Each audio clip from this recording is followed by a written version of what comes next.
Hi everyone, আজ রক্তাক্ত share market. Sensex আজ 183 পয়েন্ট ডাউনফল করেছে, অন্যদিকে নিফটি 126 পয়েন্ট ডাউনফল করেছে। তাই আপনি কি খুব চিন্তিত? বুঝতে পারছেন না কেন এমন হলো, বা আগামীকাল মার্কেট কি হতে পারে? কোনো চিন্তা নেই, এই ভিডিওতে আমি এই সব কিছু নিয়ে ডিটেলে আলোচনা করব। তাই ভিডিওটি কোথাও কোনো স্কিপ না করে পুরো ভিডিওটি দেখতে থাকুন। নমস্কার বন্ধুরা, আমি সৌমেন খাঁ, মিউচুয়াল ফান্ড মন্ত্র চ্যানেলের পক্ষ থেকে আপনাদের সবাইকে স্বাগত।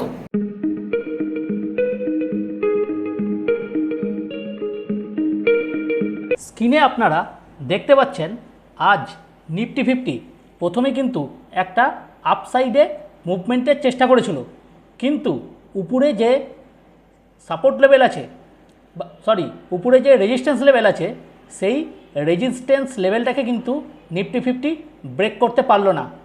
তার জন্য ওই উপরের রেজিস্ট্যান্স লেভেল থেকে মার্কেট কিন্তু কন্টিনিউয়াস ডাউনফলে পড়ে গেল। কারণ হচ্ছে আজকে ব্যাংকিং সেক্টর ছাড়া কোনো সেক্টরই কিন্তু আজ ভালো পারফর্ম করতে পারেনি, যার জন্য মার্কেট কিন্তু এই উপরে রেজিস্ট্যান্স লেভেলটাকে কিন্তু ব্রেক করতে পারলো না এবং কন্টিনিউয়াস মার্কেট নিচে ডাউনফল করলো। এবারে আসা যাক নিফটি 50 কীরকম আজকে পারফর্ম করলো, নিফটি 50-র অন্তর্গত যে স্টকগুলো সেইগুলো কীরকম পারফর্ম করলো। দেখুন, প্রতিটা স্টকই বা প্রতিটা সেক্টরই কিন্তু আজ বাজে পারফর্ম করেছে, এক্সেপ্ট হলো ব্যাংকিং সেক্টর। যেমন রিলায়েন্স 1.44% ডাউনফল করেছে, ভারতী এয়ারটেল -2.31% ডাউনফল করেছে, টিসিএস -1.14% ডাউনফল করেছে। একমাত্র দেখুন ব্যাংকিং সেক্টরটা কিন্তু ভালো পারফর্ম করেছে, সেখানে আইসিআইসিআই ব্যাংক 0.51% আপে গেছে। আচ্ছা, কোটাক ব্যাংক সেও ভালো পারফর্ম করেছে। আচ্ছা, আর হলো অ্যাক্সিস ব্যাংক, এইটাও কিন্তু ভালো পারফর্ম করেছে। এছাড়া কিছু মেটাল সেক্টর যেমন জেএসডব্লিউ স্টিল, এই সেক্টরও কিন্তু ভালো পারফর্ম করেছে। এরপরে আসা যাক সেন্সেক্সের দিকে। সেন্সেক্সও কিন্তু একটা গ্যাপ আপ দিয়ে ওপেনিং শুরু করার পর কিন্তু মার্কেট কিন্তু উপরে যেতে পারলো না এবং কন্টিনিউয়াস ডাউনফল হতে থাকলো সেন্সেক্সে, এবং একটা সময় পর কিন্তু মার্কেট কিন্তু পুরো সাইডওয়েজে চলে গেল। সেন্সেক্সের দিকেও যদি আমরা নজর দিই তাহলে সেন্সেক্সের অন্তর্গত কোম্পানিগুলো সেইগুলো কিন্তু ম্যাক্সিমামই কিন্তু ডাউনফল করেছে।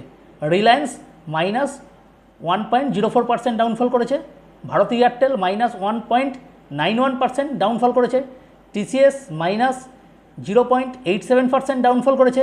সবই সানফার্মা, এলএনটি, প্রত্যেকটা কোম্পানি কিন্তু ডাউনফল করেছে। ব্যাংকিং সেক্টরটা ভালো পারফর্ম করেছে, আইসিআইসিআই ব্যাংক 0.54% আপে গেছে, এসবিআই 0.65% আপে গেছে, বাজাজ ফাইন্যান্স 0.56% আপে গেছে, কোটাক ব্যাংক ভালো পারফর্ম করেছে। তাহলে দেখা যাচ্ছে যে ব্যাংকিং সেক্টর এবং মেটাল সেক্টরের মধ্যে টাটা স্টিল কিন্তু আজকে ভালো পারফর্ম করেছে। মেন ব্যাংকিং এবং ফাইন্যান্স সেক্টরটা কিন্তু কি নিফটি কি সেন্সেক্স দুই ক্ষেত্রেই কিন্তু ভালো পারফর্ম করেছে। এখন প্রশ্ন হলো কেন এমন হলো। দেখুন, আজকে বিশেষ করে আইটি, এফএমসিজি, অটো সেক্টর, এই সমস্ত সেক্টর যথেষ্ট বাজে পারফর্ম করেছে। একমাত্র কিছুটা ব্যাংকিং, ফাইন্যান্স সেক্টর এবং মেটাল সেক্টর কিন্তু মুখ রক্ষা করেছে। এই দুটো সেক্টর কিন্তু মোটের উপর ভালো পারফর্ম করেছে, নাহলে কিন্তু নিফটি বা সেন্সেক্স আরও ডাউনে ফল করতো। দেখুন, নিফটি আইটি সেক্টর কি বাজে পারফর্ম করেছে আজকে। টিসিএস -1.14% ডাউনফল করেছে, এসসিএল -1.31% ডাউনফল করেছে, উইপ্রো -1.52% ডাউনফল করেছে, এলটিএম -1.50% ডাউনফল করেছে। প্রতিটা স্টক বা প্রতিটা কোম্পানি কিন্তু খুব বাজে পারফর্ম করেছে, যার প্রভাব পড়েছে আমাদের নিফটি 50 বা সেন্সেক্সের উপর। এরপরে যে সেক্টরটা নিয়ে আলোচনা করা হচ্ছে সেটা হলো আপনার অটো সেক্টর। অটো সেক্টরেও কিন্তু মার্কেট কিন্তু বা সেক্টরটা খুব ভালোভাবে কিন্তু পারফর্ম করেনি। মারুতি, এমএনএম, বাজাজ অটো এরা প্রত্যেকেই কিন্তু ডাউনফল করেছে। একমাত্র দুই একটা টিভিএস মোটর ছাড়া এই কোনো সেক্টরই কিন্তু কোনো স্টকই কিন্তু ভালো পারফর্ম করতে পারেনি। হিরো কোম্পানিও কিন্তু বাজে পারফর্ম করেছে। নেক্সট যে সেক্টরটা নিয়ে আসা যাক সেটা হলো প্রতিটা সেক্টরই আজকে বাজে পারফর্ম করেছে। এফএমসিজি সেক্টরও কিন্তু আইটি সেক্টরের মতো খুব বাজে পারফর্ম করেছে।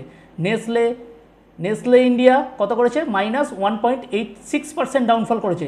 ভিবিএল -3.82% ডাউনফল করেছে। ব্রিটানিয়া -1.35% ডাউনফল করেছে। ডাবর -0.72% ডাউনফল করেছে। টাটা কনজিউম -1.26% ডাউনফল করেছে। দেখুন প্রতিটা স্টক বা প্রতিটা কোম্পানি কিন্তু এক বাজে পারফর্ম করেছে। তার প্রভাব কিন্তু পড়েছে নিফটি এবং সেন্সেক্সে। হোয়ারাস যদি আমরা ব্যাংকিং সেক্টর এবং যদি মেটাল সেক্টরের দিকে লক্ষ্য করা যায় তাহলে কিন্তু দেখা যাবে যে পারফর্ম কিন্তু মোটামুটি ভালোই পারফর্ম করেছে। যদি আমরা ব্যাংকিং সেক্টরের দিকে বা প্রাইভেট ব্যাংকের দিকে আমরা যদি যাই, নিফটি প্রাইভেট ব্যাংক, দেখুন প্রতিটা ব্যাংকই কিন্তু ভালো পারফর্ম করেছে। আইসিআইসিআই ব্যাংক 0.51% আপে মুভ করেছে। কোটাক ব্যাংক 3.76% আপে মুভ করেছে। অ্যাক্সিস ব্যাংক 1.62% আপে মুভ করেছে। এই banking sector, private bank sector বা ব্যাংকিং সেক্টরটা কিন্তু খুব ভালো পারফর্ম করেছে। ব্যাংকিং সেক্টর বলুন, মেটাল সেক্টর বলুন, এরা কিন্তু আজকে খুব ভালো পারফর্ম করেছে। যদি আমরা মেটাল সেক্টরে দেখি, মেটাল সেক্টর খুব ভালো পারফর্ম করেছে। দেখুন মেটাল সেক্টরে টাটা স্টিল থেকে শুরু করে, জিন্দাল থেকে শুরু করে, জেএসডব্লিউ থেকে শুরু করে, সেল, প্রত্যেকে কিন্তু ভালো পারফর্ম করেছে এবং প্রত্যেকে পজিটিভ রিটার্ন জেনারেট করেছে। এই মেটাল সেক্টর, ব্যাংকিং সেক্টর, এদের জন্যই কিন্তু আজকে সেন্সেক্স কিন্তু বড় পতনের হাত থেকে কিন্তু রক্ষা পেয়েছে। এবার আসা যাক গ্লোবাল মার্কেটের দিকে। দেখুন গ্লোবাল মার্কেটের ক্ষেত্রে ন্যাসড্যাক, S&P 500, ডাউ জোন্স, এই সমস্ত ইন্ডেক্স কিন্তু পজিটিভ সেন্টিমেন্ট দেখিয়েছে। অন্যদিকে এশিয়া মার্কেটের ক্ষেত্রে জাপানের নিক্কাই, সাউথ কোরিয়ান ইন্ডেক্স এবং হংকংয়ের হ্যাংস্যাং, এই সমস্ত ইন্ডেক্সও কিন্তু পজিটিভ সেন্টিমেন্ট দেখিয়েছে। এবার আমাদের যদি এফআইআই এবং ডিআইআই বাইং এবং সেলিংয়ের ক্ষেত্রে যদি দেখা যায় তাহলে এফআইআই এবং ডিআইআই গত দিনের তুলনায় কিন্তু আজকে এফআইআই বাইং 2563 কোটি টাকা এবং ডিআইআই বাইং 251 কোটি টাকা কিন্তু বৃদ্ধি পেয়েছে। এগুলো কিন্তু যথেষ্ট পজিটিভ সেন্টিমেন্ট। এবার আসা যায় আগামীকাল আমাদের নিফটি 50 কীরকম পারফর্ম করতে পারে তার একটা তুলনামূলক আলোচনা। স্ক্রিনে আপনারা দেখতে পাচ্ছেন নিফটি 50 কিন্তু উপরের যে একটা 24,384-তে একটা যে স্ট্রং রেজিস্ট্যান্স লেভেল আছে, এই রেজিস্ট্যান্স লেভেলটাকে কিন্তু নিফটি 50 কিন্তু ব্রেক করতে পারেনি এবং ব্রেক করতে না পারার জন্য মার্কেট কিন্তু ডাউনে মুভ করেছে। তাই আগামীকাল যদি মার্কেট এই রেজিস্ট্যান্স লেভেলকে যদি ব্রেক না করতে পারে তাহলে মার্কেট কিন্তু নিচে কিন্তু মুভ করবে, কারণ নিচে কিন্তু মাল্টিপল দেখুন লিকুইডিটি আছে। তাই মার্কেট সেগুলোকে ক্যাপচার করার জন্য কিন্তু মার্কেট কিন্তু ডাউনে মুভ করতে পারে। আর যদি মার্কেট 24,384 লেভেলকে যদি ব্রেক করতে পারে বা গ্যাপ আপ হয়ে যদি ওপেনিং করে তখন কিন্তু কি হতে পারে? তখন হতে পারে মার্কেটের উপরে কিন্তু মাল্টিপল কিন্তু লিকুইডিটি আছে। দেখুন প্রত্যেকটা ভালো লিকুইডিটি আছে।